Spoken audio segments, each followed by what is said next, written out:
செந்துராக்காய் இறக்க ஆரம்பிச்சிட்டோம்.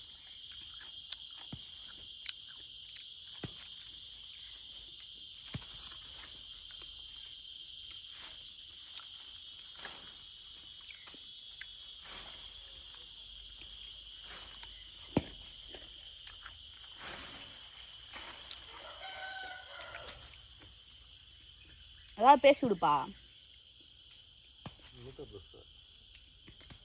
விவசாயிகளோட நிலைமைகளை இப்படி எடுத்தா காய் கம்மியாக இருக்குது, அதையும் உனக்கு கிளி கடிச்சு கொடுது. அப்போ இதில் எல்லாம் இந்த மரம் ஒரு மரம் 40,000 காய்க்கணும். இது இருக்கிறதே 2 டை காய் தான் இருக்குது. இதுக்கு ஆள் விட்டோம்னா நமக்கு என்ன ஆகுறது? அதனால நம்மளே எடுக்கிறோம். ஆமாம், இது செந்துராக்காய்.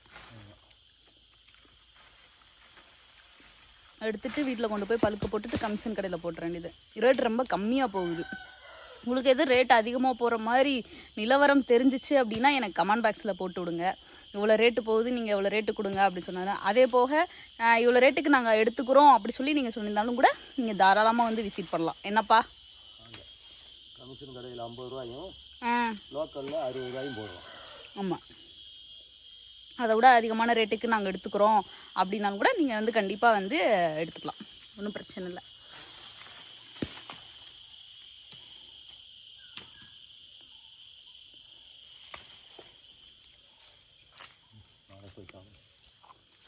சாப்பிட்டு வந்துடுவோம்ப்பா. ஒரு கிராம் எடுத்துருக்கு, 2 ஏரியா எடுத்துருக்கு. ஒரு 200 கிலோ அதில் வரணும்னு கணக்கு போட்டிருக்கேன்னு பார்ப்போம். இந்த அங்கிட்டலாம் நல்லா தான்ப்பா பிடிச்சிருக்கு. ஒரு கை எடுத்தோம்னா 50 கிலோ. கொஞ்சம் கொஞ்சமாக கடத்தினதாயிரும். என்ன காயம் போடாமல் எடுக்கணும். ஆமாம்,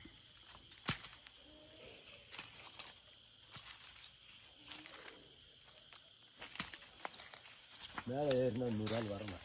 மேலே ஏறா அந்த அதுக்குள்ளே ஒரு டை காய் இருக்கும். தாங்க அப்போ சாப்பிட்டு வந்துடும்.